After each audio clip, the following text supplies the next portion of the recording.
Hello students, अस्सलाम वालेकुम। आज का जो हमारा लेक्चर है वो बेसिकली लीनियर ट्रांसफॉर्मेशन है। और आज के टॉपिक के अंदर हम डिस्कस करेंगे कि किस तरीके से अगर एक वेक्टर 2 डायमेंशनल है या 3 डायमेंशनल है तो हम उसकी डायमेंशन को किस तरीके से चेंज करते हैं। फॉर एग्जांपल, अगर एक वेक्टर है जो 4 डायमेंशनल हमारे पास मौजूद है तो उसे किस तरीके से 3 डायमेंशनल बनाया जाता है, या अगर कोई 3 डायमेंशनल वेक्टर है तो उसे किस तरीके से 2 डायमेंशनल वेक्टर में कन्वर्ट किया जाता है। सबसे पहले तो आपको एक टर्मिनोलॉजी पता होनी चाहिए जो बेसिकली वेक्टर्स के अंदर हम लोगों ने बहुत ज्यादा देखी और डिस्कस भी की, जो है r raise to the power n. तो बेसिकली जो ये एन है, ये हमारे पास जो है ये डायमेंशंस को शो करता है, यानी हमारे पास कितने डायमेंशनल वेक्टर है।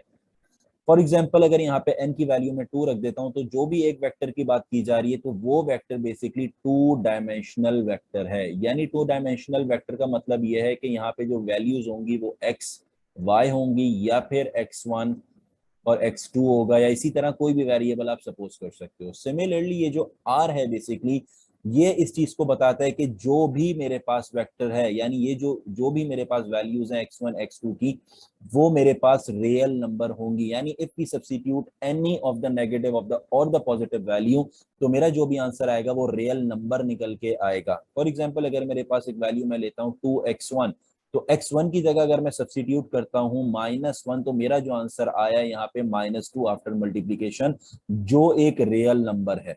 ठीक है, तो ये मेरे पास r raised to the power n की पूरी प्रॉपर्टी पे उतरता है। तो basically r raised to the power n आपके पास क्या है, r आपके पास ये शो करता है कि जो भी मेरे पास वेक्टर है उसके अंदर की जो आपके पास डायमेंशनल कंपोनेंट्स हैं वो आपके पास रियल नंबर होंगे, और n आपके पास जो है वो डायमेंशनल को शो करता है, यानी वो 2 डायमेंशनल है, 3 डायमेंशनल है, 4 डायमेंशनल है, कितनी एक वेक्टर की डायमेंशन। ठीक है, तो सिमिलरली अगर हम बात करते हैं, यहाँ पे हमारे पास है r raised to the power 4 जो कन्वर्ट हो रहा है या ट्रांसफॉर्म हो रहा है हमारे पास r raised to the power 3 के अंदर। तो दैट मीन्स कि हमारे पास यहाँ पे जो वेक्टर है वो हमारे पास 4 डायमेंशनल वेक्टर्स हैं जो कन्वर्ट बेसिकली हो रहे हैं किसमें, 3 डायमेंशनल वेक्टर्स में।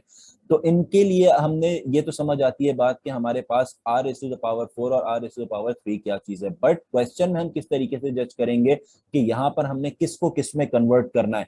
तो बेसिकली ये जो आपके पास ये वैल्यूज लिखी हुई हैं x1 x2 x3 and x4, number of inputs are always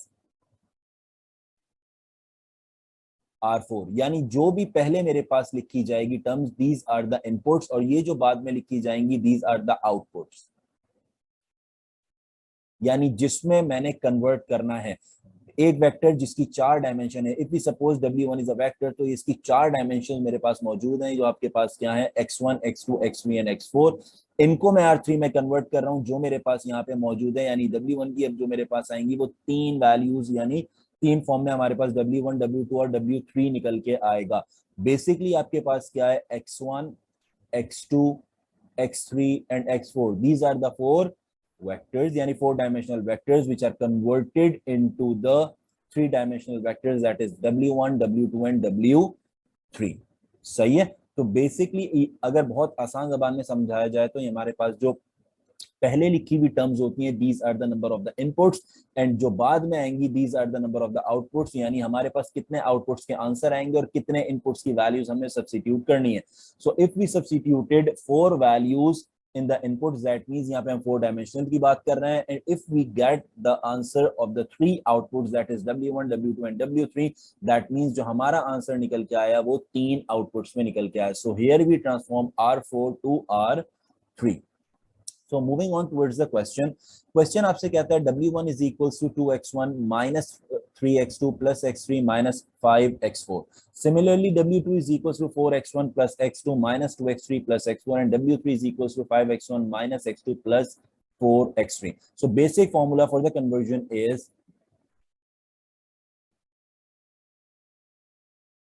t is equals to ax।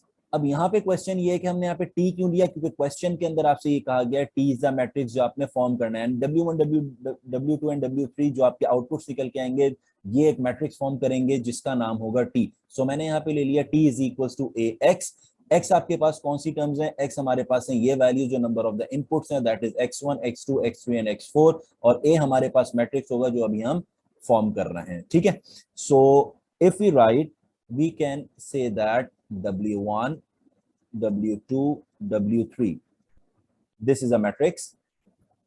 और अब मैं मैट्रिक्स ए लिख रहा हूं जो हमारे पास कोफिशिएंट्स हैं बेसिकली, तो 2 -3 1 एंड -5। सिमिलरली आपके पास है 4 1 -2 एंड 1, एंड देन 5 -1 4 एंड 0। ये हमारे पास मैट्रिक्स ए बन गया। और एक्स मैट्रिक्स जो है वो हमारे पास क्या है, नंबर ऑफ इनपुट्स, जो आपके पास कितनी है, टोटल 4 हैं, that means x1 x2 x3 and x4। So here we converted these three equations in the form of the matrix. अब हमारे पास ये क्या है, this is basically the T, this is A, and this matrix is X. So T is equals to AX. Now, if we want to find out the values of W1, W2, and W3, we must be having any inputs, that means the values of X1, X2, X3, and X4. अब इसके अंदर दो conditions हमारे पास आती हैं। अगर तो आपके पास वैल्यूज यहाँ पे गिवन नहीं होंगी, ठीक है, फॉर एग्जांपल क्वेश्चन में अगर आपसे नहीं बोला जाता है किसी पर्टिकुलर वैल्यूज ऑफ एक्स पे आपने जो है टी को फाइंड आउट करना है, तो आप क्या काम करेंगे, यहाँ पे W1, W2 एंड W3 को यहाँ पे 0 सपोज करेंगे, and then solve the matrix, this matrix A by either raw echelon form or reduced raw echelon form, ठीक है, जिसे गॉसियन एलिमिनेशन भी कहा जाता है एंड गॉस जॉर्डन भी कहा जाता है। तो दोनों में से किसी भी मेथड से आप सॉल्व करेंगे, you will get the answer x of x1 x2 x3 and x4, ठीक है, but those equations are the homogeneous equation. सही, क्योंकि होमोजीनियस इसलिए होंगी क्योंकि यहाँ पे मेरे पास क्या मौजूद है, सिर्फ और सिर्फ जीरो मौजूद है, कोई कांस्टेंट मौजूद नहीं है, इसलिए वो होमोजीनियस इक्वेशन है। ठीक है, तो जो भी आपके x1 x2 x3 x4 के आंसर्स आएंगे वो आप उठा के यहाँ पे सब्स्टिट्यूट करोगे, और आपके फाइनली यहाँ पे जब सॉल्व करोगे then you will get the matrix T. लेकिन यहाँ पे अगर मैंने आपको क्वेश्चन में थोड़ी सी चेंजिंग्स की, और क्वेश्चन में मैंने आपसे कहा है you have to find out the values of W1, W2 and W3 at t of 1, -3, 0 and 2। यानी इस पे आपने जो है मुझे W1, W2, W3 की वैल्यूज बतानी है। That means these are the values of x1, x2, x3 and x4। तो फर्दर ऑन अगर हम चलें तो हम क्या करेंगे, वो काम ये होगा कि यहाँ पर हम अपनी वैल्यूज की सब्स्टिट्यूशन करेंगे। सब्स्टिट्यूशन कैसे करेंगे कि अगर मैं फॉर एग्जांपल यहाँ पे लिख देता हूँ W1, W2 and W3 is equals to, अब आपके पास यहाँ पे क्या हो जाएगा, मैट्रिक्स ए आप वैसे ही अपना लिखोगे 2 -3 1 -5, सिमिलरली 4 1 -2 1, देन 5 -1 4 एंड 0। ये मैट्रिक्स हमारे पास आ गया। और फिर हमारे पास क्या आएगा, the values of x1, x2, x3 and x4 which I have provided, that is 1 -3 0 and 2। ठीक है, तो हमने यहाँ पे क्या कर लिया, अपनी वैल्यूज यहाँ पे सब्स्टिट्यूट कर दी। अब आपने नेक्स्ट काम क्या करना है, you have to apply the multiplication rule. ठीक है, मैट्रिक्स मल्टीप्लीकेशन यहाँ पे आप करोगे तो आपके पास W1, W2 और W3, after matrix multiplication you will get the answer, that is 1 3 and 8। ठीक है, जब आप मैट्रिक्स मल्टीप्लिकेशन करोगे तो आपके तीन आंसर्स निकल के आ जाएंगे, एक आ जाएगा W1 का, दूसरा W2 का और तीसरा W3 का, that is 1 3 and 8। Matrix multiplication आप लोगों को सबको पता है किस तरीके से की जाती है, by row and column, like this. तो आपके पास ये रो और कॉलम, यानी फर्स्ट नंबर आप किससे मल्टीप्लाई करोगे, अगर बात करते हैं 2 मल्टीप्लाई हो जाएगा इस 1 के साथ, देन आपके पास क्या हो जाएगा, यहाँ पे -3 मल्टीप्लाई होगा -3 के साथ, सिमिलरली ये 1 मल्टीप्लाई हो जाएगा आपके पास 0 के साथ, एंड देन आपके पास ये -5 मल्टीप्लाई हो जाएगा इस 2 के साथ। जब आप इन सारी की मल्टीप्लिकेशन करेंगे you will get the answer of W1। उसके बाद आपने क्या करना है, सिमिलरली W2 के लिए ये सारा पूरी इस रो को इसी सेम कॉलम से मल्टीप्लाई करोगे, you will get the answer 3।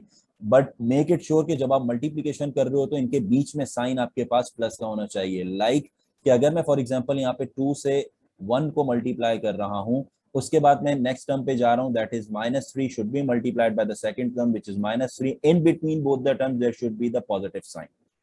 ठीक है, तो जब पॉजिटिव साइन होगा तो मेरा एक आंसर निकल के आएगा, दैट इज 1, सेकंड का आंसर आएगा 3 और थर्ड का आंसर आएगा 8. So here we have transformed R4 into the R3. That means there are the 4-dimensional vector is converted into the 3-dimensional vector, that is W1, W2 and W3, which is equals to 1, 3 and 8. ठीक है, I hope ये question आपको clear हो गया होगा, term समझ आ गई होंगी, R4 R3 का मतलब क्लियर हो गया होगा, इनपुट्स आउटपुट्स का मतलब क्लियर हो गया होगा और आपको ट्रांसफॉर्मेशन क्लियर हो गई होगी. ठीक है, here I am gonna say one thing again कि आपने जो काम करना है वो काम ये है कि अगर तो आपको x1, x2, x3, x4 की इनपुट्स गिवन होंगे तो आप यहाँ पे वैल्यू सब्स्टिट्यूट करोगे. अगर यहाँ पे गिवन नहीं होंगे then you have to either apply the row echelon form और reduce row echelon form.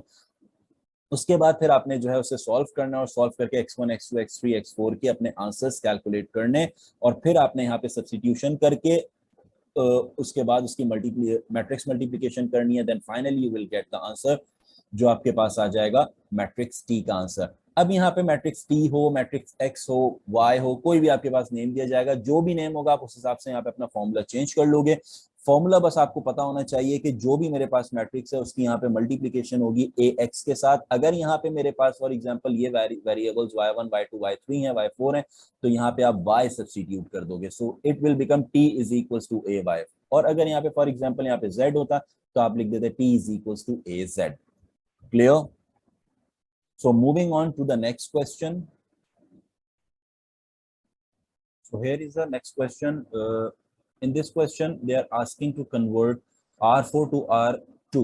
That means कि मेरे पास जो भी वेक्टर है 4-डायमेंशनल वेक्टर्स हैं उनको कन्वर्ट किया गया है 2-डायमेंशनल वेक्टर्स के अंदर. ठीक है, दैट मीन्स कि यहाँ पे जो नंबर ऑफ इनपुट्स मेरे पास हैं वो नंबर ऑफ इनपुट्स 4 है और जो नंबर ऑफ आउटपुट्स हैं वो मेरे पास 2 हैं. ठीक है, अब नंबर ऑफ इनपुट्स के अंदर इन्होंने मुझे वैल्यूज भी दी हैं जो हमारे पास हैं 1, 0, 2 एंड -3. यानी after applying the formula we have to substitute these values to get the answers of the two dimensional vectors. ठीक है, तो सबसे पहले हम क्या काम करेंगे कि अपने इन जो मेरे पास इक्वेशंस हैं इनको मैट्रिक्स फॉर्म में लिख देंगे. So we will get W1 and W2 is equals to, so here is 2, -3, 0 and 1.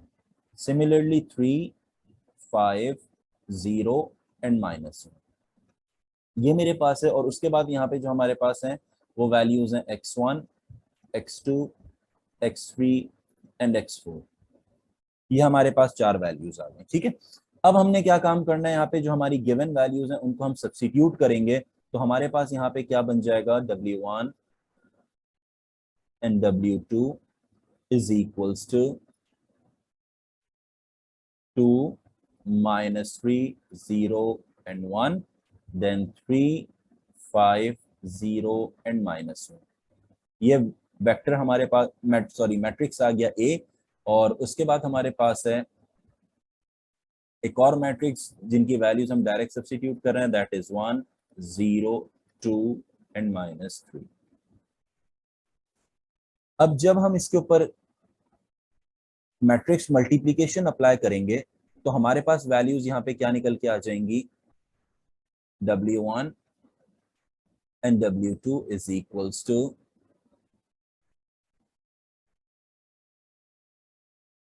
2 multiplied by 1 plus -3 multiplied by 0, then 0 multiplied by 2 and plus 1 multiplied by -3.